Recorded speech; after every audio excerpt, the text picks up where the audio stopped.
Hello everyone, welcome back to Pommy and Oz. Hope we're all doing really splendid this Monday morning.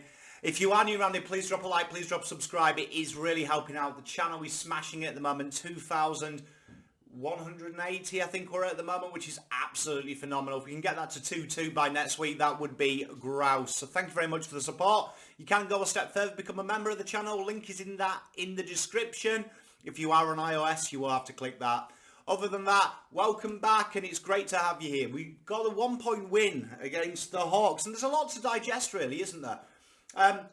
It was the tale of two, well, I mean, really, it was the tale of 1 quarter and 3 quarters, wasn't it? It was, the first was really, if you are going to showcase what Voss is trying to do with these boys, that was it.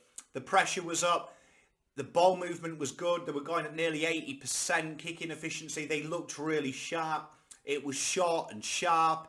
And it looked really like a bullying mentality, and that is really what Voss is trying to build with this football club. It's a bully mentality. It's, you know, when the chips, when their chips start going down, you take advantage, you take the piss, and it was a really, really impressive performance. We talked about in the preview how Hawthorn are a danger because of their counter-offensive, that they are very good at that. So that was the biggest key to beat them. Really, was being on the front foot. You have to be on the front foot with Hawthorn. All counter-attacking teams, if you're on the front foot and you start to get your just desserts, it's very hard to generate scores without it. That being said, when you start missing them little 10%ers and them little things start to change a little bit, you saw it as the game wore on. Now, I don't like the phrase old Carlton's back. I think that's a cop-out because when you say that, it's almost as if it's something fictitious. In the development space, that's the scariest thing in the world. If you start making out it's something that you can't control. It's something fictitious that, you know, has come from the heavens.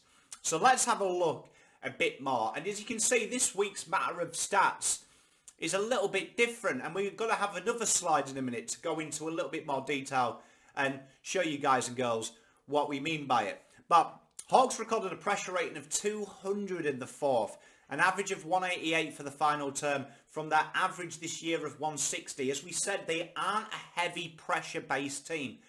When you talk about Hawthorn's pressure, it's in certain avenues of the ground. And causing Carlton really just to be unable to use the corridor with any form of use. What Sam Mitchell did, and it was interesting at half-time, they asked him a question about Cripper, and he went on to mention Hewitt, Kennedy, about the corridor and the dominance and the ascendancy Carlton had, and that is our strength. And I kind of got this inclination, I was like, he knows how to beat us, and once he took that corridor away and up the pressure, this side is still vulnerable. And what I'm loving about Voss is he isn't telling you it's the finished article. No social media person is that I'm aware of.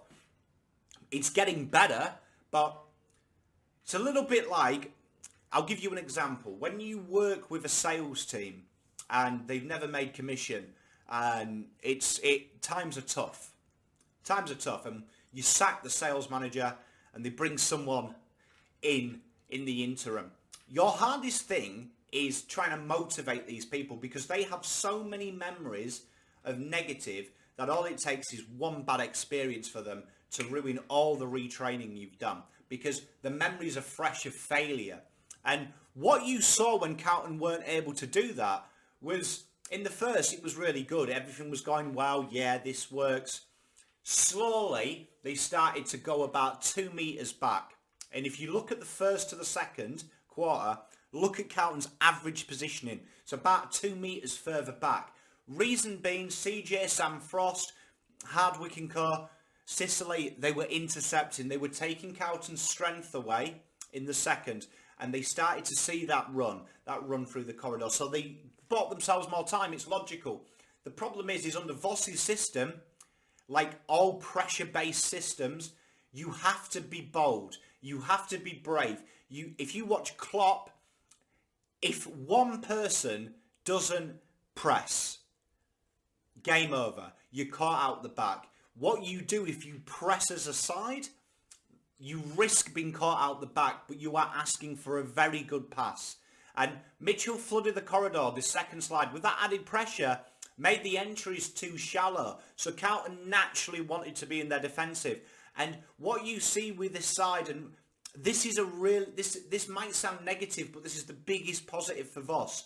He's never quite seen it. He saw elements of it against the Dogs, but as a leader, you would have watched that and said, Carlton weren't favourites. Carlton weren't expected to beat the Dogs. The Dogs are very good. We know the Dogs have made a career last year of doing that. And Carlton clung on, and the scoreline was kind of complimentary. What he saw today was he actually saw Carlton shit themselves, which is really good.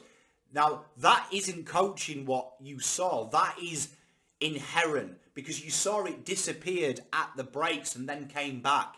And you saw the same people. I don't want to pick on players, because when you're in the furnace of the fire, it's tough. But them shallower, them balls started to come in. You started to see Cripper take players on, which he hasn't done since 2021. He started to feel the panic and going, oh God, when I handball it to you, you turn it over. I need to do it. And it got shallow, and we've got a really good slide that will show you it. But players started to be more reactive to what Hawthorn were doing, as opposed to being proactive. And you can say Voss doesn't have a plan B, plan C, plan D. He does, but all them plans are modern day plans that require pressure. And if you don't have pressure, you don't have a game plan. No game plan is sustainable without pressure. And from being shallow, we reacted, like we said, to them intercept marks, which we knew was their key threat. That is how they've generated scores. And on the other end, when we got our transitions sorted, and there was a few intercepts and a few transition moments, a staggering 15 transitions in that final term resulted in 14 turnovers because that corridor went. And that is something that Carlton need to react to. One thing that Sam Mitchell did incredibly well on transition was the average, it was 52% of marks were play on. He sped it up. He started to make Carlton work. And why you saw in the fourth quarter that perceived Carlton lacked the run was because this method Sam Mitchell makes is very labour intensive if you're not clean. And from the first quarter, Carlton were clean. So they were effectively chasing shadows. And it's a wonderful, wonderful image if you watch CJ in the second, about 15 minutes into it, takes an intercept mark. Look at how hard them boys are running to chase him. He's a little jet. Positives, though, are in the key moments when Carlton went back down. They were 100% on inside 50 for scores. That came back. When it mattered, they did it, right? The problem is if I'm Voss now, I'm thinking I don't want that every week. Do you know what I mean? And I'm sure you guys and girls are at home don't want it. But there is a lot for Voss to work on. And why I say it's a positive is if you've ever worked in coaching or development, and even with your kids, the hardest thing to teach them is something you've never seen them do. So you might get it with your teacher saying your son does this, and you're like, he never does that fucking home. When you see it, though, you can kind of correct it. And Voss, for the first time, saw what happens, what fear does.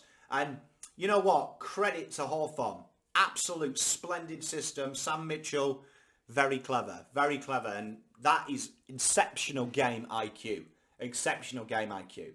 So let's have a look what I mean by the good.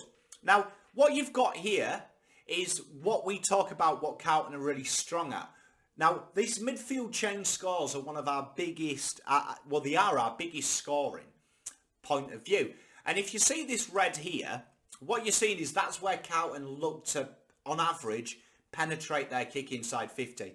And as you can see, these blue dots here, they set up a front of the ball. And they are ready at the fall of the ball. And what that does is it makes your line, as you can see the midfield really push up. There's almost a wall just outside 50. We flood the corridor as well. We leave them wings open because we want to give ourselves time. It's a lot slower to run. Obviously, if you're running straight through the corridor and they're kicking out wide, you're going to get back quicker than they can kick it.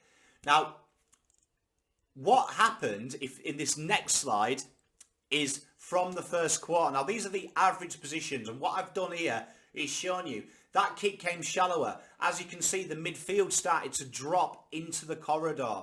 You started to see that some players started to go out the back because that's where they used to. That would be Harry Mackay quite a lot of the time, or Charlie Kerner. They were used to that kick there.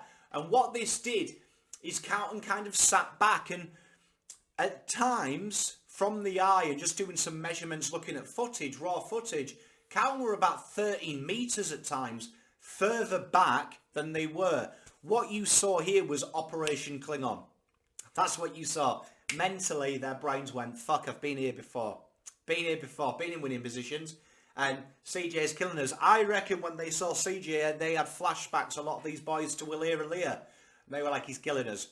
He's killing us. And we know what happens here. We need to be back. And they started to react to that. And the problem is why you saw their intercepts go up, incidentally, was because that pressure dropped off.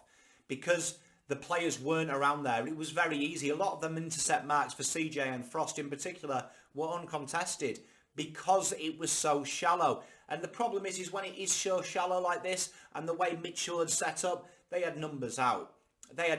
All they had to do was beat one line. And when your line is there, they have come a long way. Look where the line of core defence was, at the halfway point.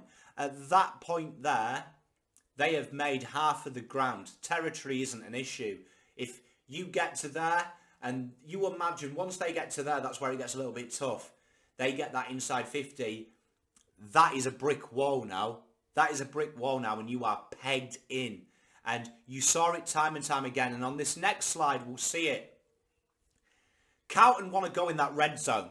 That's where Carlton's red zone is. And what I've just used 4 examples of Carlton. What Carlton had here was they looked to go in that kind of little T there of blue is how they transitioned genuinely.